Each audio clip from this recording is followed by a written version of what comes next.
All right, hey everybody, welcome back to the channel. This is Rob with Smirking Gun Reviews. We are back with the season one finale of Agents of S.H.I.E.L.D. It is called Beginning of the End. So full spoilers if you have not seen this episode. Well, I can make all sorts of puns, but the only one that's fitting is this goes out with a bang. And an incredible first season. Really, like, I forgot how solid this first season was. This is one of the better, I don't remember it being this good. And I'm glad to be, remembering it wrong. I really am. And this is just, gives you pretty much everything you'd want in a season finale. And yes, I did finally pick Bill Paxton as the last shot that I would do for season one, just because I had to. I had to figure it out. There were plenty of iconic shots in here with Fury coming back and Patton Oswalt coming back, and just kind of they're like standing at the end of the run or the gang, the thing that comes out of the airplane, with them all standing there very like this. There was plenty to choose from, but it has to be Bill. It has to be, because he's just one of the major highlights of this season. So let's just jump in. Ward finally seeing how psychotic Garrett has become, pointing out that they're really not Hydra. They're just in it, for the benefits of being part of Hydra, that they're not really true believers. It's nice that they put that in there. And I feel like that's a lot of people in Hydra, and it's one of their weaknesses at the same time. Is like, if Hydra always uses leverage. Not always, but Hydra a lot of times will use leverage, like they do in a lot of the people in this show. Once that leverage is gone, it's, pretty much, their hold on somebody is done. And that's, just no way to have a lasting, if everybody's always trying to get one over on each other. It's very much like Sith and Sith Lord, the one's always trying to screw the other one over. Like, everybody's always just trying to climb over each other in this kind of situation. And it's not a lasting power. There's nobody in power in Hydra that is kind of like a Red Skull or a Doctor Doom type that could lead everybody. You've got people like Garrett running around with their own agendas and how they see things, and just kind of like just a gang of people using an ideology to get their own ends and their own wishes met, which is what Ward is finding out, that this has never been about anything but just Garrett's fear of death and all the things that he's made, gotten Ward to do, and Ward now feeling very much like, I got to get the fuck out of here. But now it's too late. Just like, he realized in the last episode that he's gone too far to go back now. And now, he confronting Raina and realizing that she's only, in it for her own gains too. But, she's going to side with whoever can help her out the most. Or in some cases, I guess, like the last, you're only as good as the last thing you did for Raina, that kind of situation. We get to find out what happened to Fitz and Simmons after they got pushed out of or dropped out of the plane into the ocean.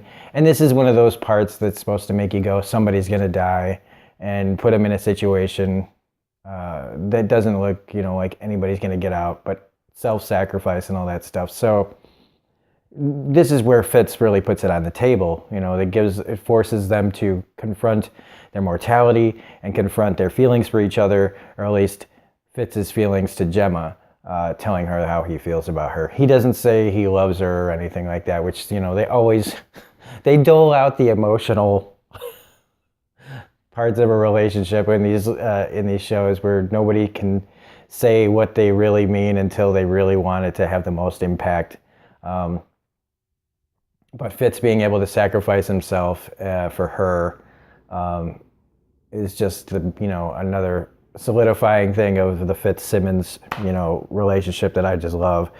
It made me think of the movie The Abyss with Ed Harris and Mary Elizabeth Master Antonio, where they were both underwater and one had to get the other one out, except in that case it was the girl that had to drown. But I love them coming out of the water and the first thing they see is Fury. And that's just cool. Why is Samuel L. Jackson wearing sunglasses throughout the entire thing? I don't know, except to maybe do that one shot at the end, so it's cool. But whatever.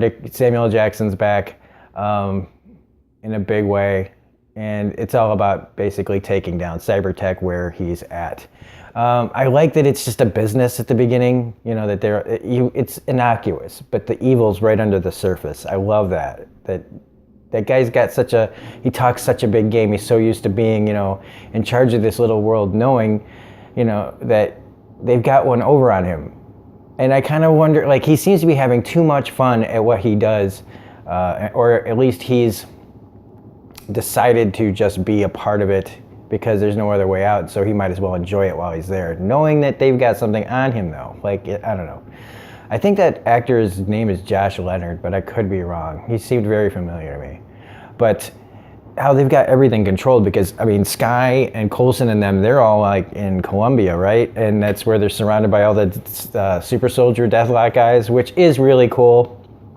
This is, you know, it's a great way to start the episode with May literally bringing down the house with the Asgardian staff, taking out all these guys. It is really, really cool.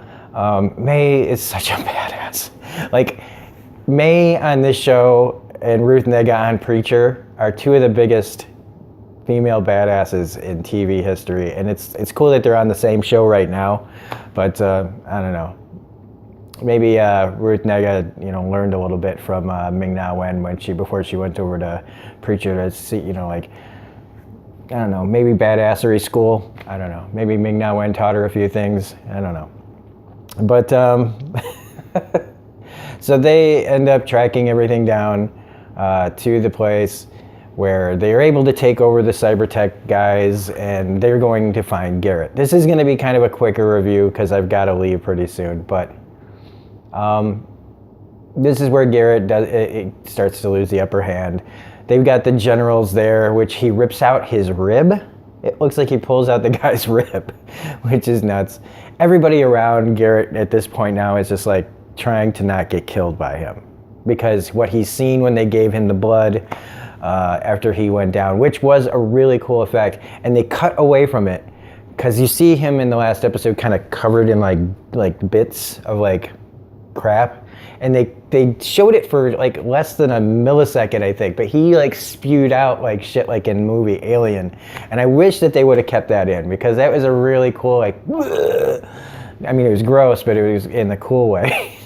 But the stuff that they put in him, that they used in Coulson, has given him like all sorts of new thoughts and abilities. His mind is going a billion miles an hour. He's seeing things that, you know, humans probably weren't meant to see. And so now he's basically thinking about human evolution and how he's the next step in the chain. And now Raina wants to be a part of that too. But unfortunately, this is basically where the end of Garrett's reign comes, and that's in the form of Coulson confronts him and then knocks him out, or knocks him around, and then this is when we get the return of Fury. Meanwhile, Skye is confronted with Ward, who thinks he's got the upper hand on her, until May decides to kick his ass all over the room. And this is a great, great, great fight. I love this fight. When she nails him to the floor, literally, it's just so good. I mean, I hate when a character, like, he makes a couple of comments about, you know, their relationship, and it's just like, dude, you know, I don't know. I just don't buy that he would say that stuff to her. I don't think he'd be that snide. I think he's going through a lot of difficult things, and I just feel like the one-liners just don't really work here, but whatever. It's a small gripe on my end. But like, yeah, she nails him to the floor, kicks him in the head. I wanted to see his foot get kind of ripped up when she hit him, because I just don't think that he'd be able to, I think with the force that she was hitting him, those nails would have ripped right through his foot.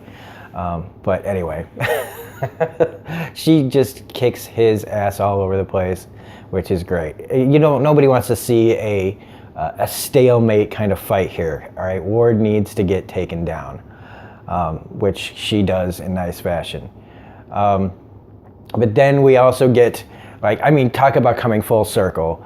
Fury gives Coulson the gun that he used in Avengers, knowing how to use it now and what it does, taking out all these guys.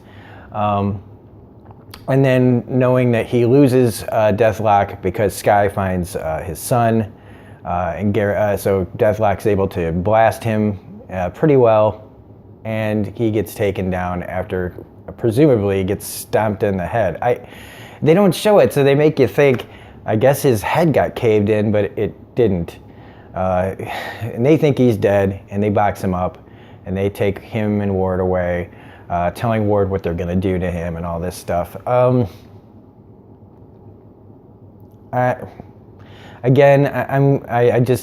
kept wanting the Ward turn, and I know that it's better this way. It's better for the story of what they do, but it's a testament to Brett Dalton.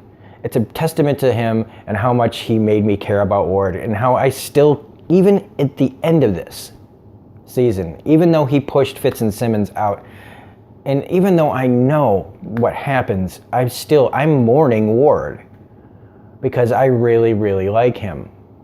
And the fact that they kept him a villain, I'm glad that they did. It's a braver choice than doing the hero turn, which everybody always does. So I want to thank a commenter who brought that up not too long ago about their decision to keep Ward a villain. And they're right. They're right. I mean, sentimentality aside, would I like Ward to have a hero turn? Yes. Is it make a better story that he doesn't? Yes. And most shows don't do that. Most shows would give him a redeeming arc, and they don't. He just gets worse, which in a way feels like they should have given him just a little bit, maybe where he tries to come back and sees that he just can't no matter what, and so then he embraces his evil side, because what else has he got to do? Maybe that I would like that, and I'm not even sure. They might even do that, but I'm not 100% on that. But then so once Ward's taken away and everything, we get a few scenes that are just kind of like at the end, where this end kind of goes on for a little while, but in a good way. And this is where Garrett gets to literally go out with a bang. You know, you think he's dead, he gets into the chair, he gets the Deathlock armor on, he starts to monologue, he starts to feel good about himself. This is it, I'm gonna take over the kablam. And Coulson hits him with the gun that they found, I believe, when they went down to south of the border, a long time ago in the season, with the weapon that they got there, and vaporizes Garrett once and for all, which was great. Which was really great. That is a total Joss Whedon thing to do.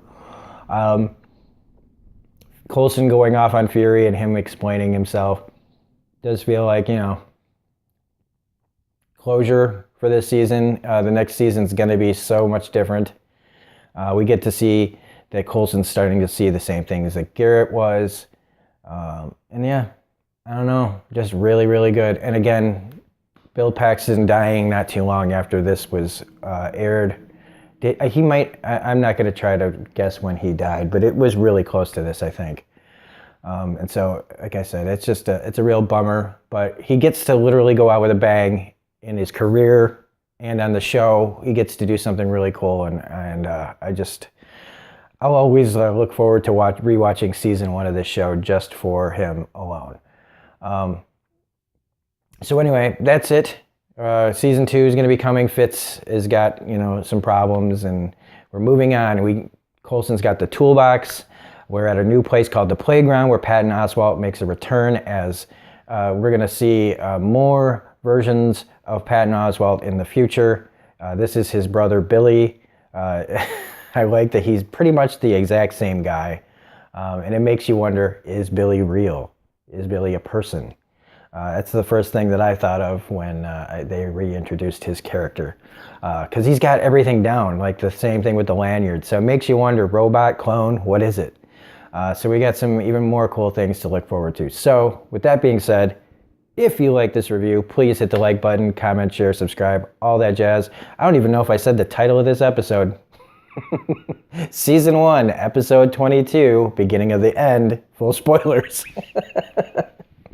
So skip ahead to 1438 so that I tell you when that there's spoilers in here. So anyway, that's all I have for this. We'll be back with the beginning of season 2, starting either today or tomorrow.